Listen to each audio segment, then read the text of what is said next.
everyone, welcome back to our channel. Before we get started, hit the bell button, subscribe to our channel, and give a big thumbs up. So today, I'm gonna read you another Treetop Twins story adventures. So you remember that time when I posted the video of the Treetop Twins follow a polar bear? Well, this is episode 2 of the Treetop Twins adventures. But before we get started, my brother will introduce himself.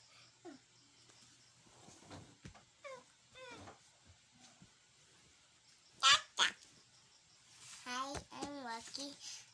And I like eating fruits. I always look at your plate. Roblox, but he mostly plays Piggy, and he Leslie plays Tycoons. And guys, I like baby. And guys, let's start the story. But first, I'll show you the book.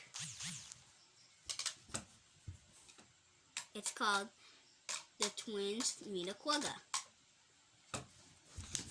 So, let's begin.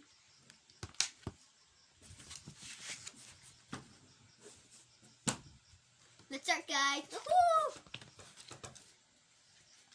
The sun beat down on the sizzling savannah, and the grasses humbled with the busy insects. The Treetop family have taken their time machine and traveled back into the 18th century to the grasslands of South Africa.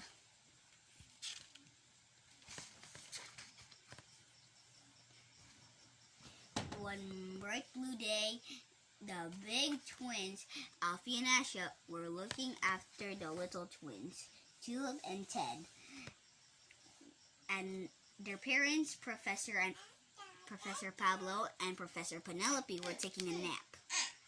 When the professors woke up, the Treetop family were going to spend the evening at the nearby waterhole to see animals were living in the African savannah at that time. There'll be cheetahs, said Asha, and ostriches, said Alfie, and lions and elephants, said Ted. Don't forget the unicorns, said Tulip. Don't be silly, Ted laughed. Only babies believe in unicorns. Alfie and Asha were laughing too, which made Tulip very cross. I'll show them I'm not a baby, said Tulip to herself. I'll go down to the waterhole and look for unicorns on my own. That's not good. So when the others weren't looking, Tulip decided to walk to the waterhole by herself. She found a hill to hide behind and ducked out of sight from her hiding place. She stopped and she spotted an ostrich and a wild beast and a herd of creatures she has never seen before. Tulip couldn't see them properly because there were some trees in the way from the side. They looked a little bit like horses, but they were much smaller, so they must be unicorns, said Tulip comfortably. I knew it. Meanwhile, Alfie and Asha and Ted had noticed that Tulip was missing. They woke up Professor Penelope and Professor Pablo, and they all hurried to the waterhole. They crept up very quietly so as not to disturb the animals and peered over Tulip's shoulder. I'm sorry I called you baby, whispered Ted. I'm sorry I ran off without you telling you where I was going, whispered Tulip. But look, I did find some unicorns just then. One of the strange creatures turned towards them, and it did not have a horn. Oh, said Tulip, feeling very disappointed. It isn't a unicorn after all.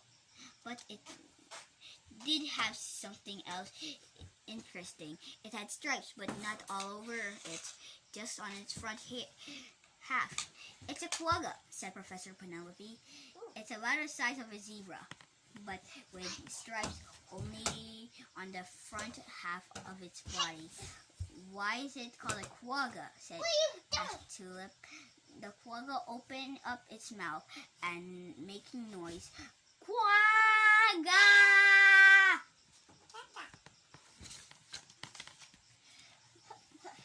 They must be why, grunted Ted, but the quagga had made that noise for a reason. There will be 3 beautiful golden lionesses padding towards the water hole. The lionesses prowled closer.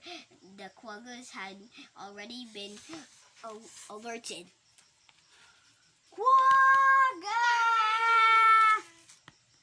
They cried as they all ran away. All except for one, a baby who couldn't run quite fast enough. Oh no! Cried Tulip. They're going to catch it.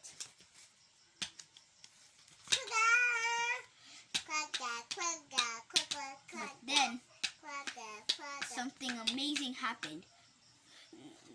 A great big wild beast saw the baby quagga was in trouble. It stepped forward and shook its enormous horns at the lionesses. The lionesses were scared, and now it was their turn to run away. Phew, said Alfie. Why did the big wild beast save the baby quagga? We all have to look after the babies, even there aren't ours, said Asha, putting her arm around Tulip. I'm not baby, said Tulip.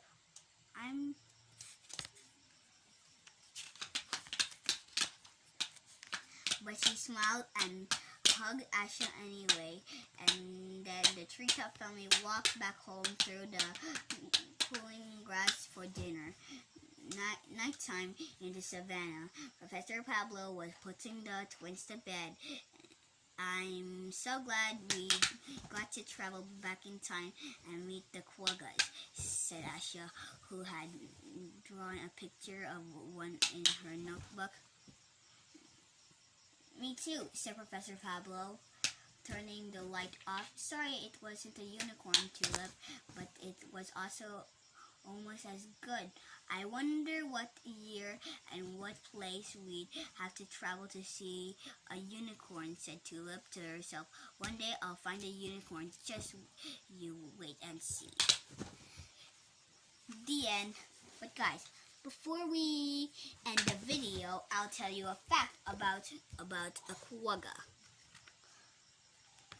The quagga was about the size of a zebra, but only has stripes on its front half of its body.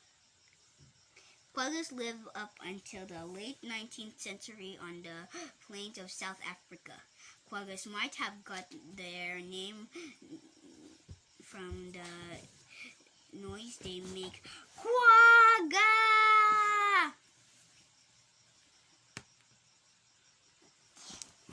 And that's the end of the story.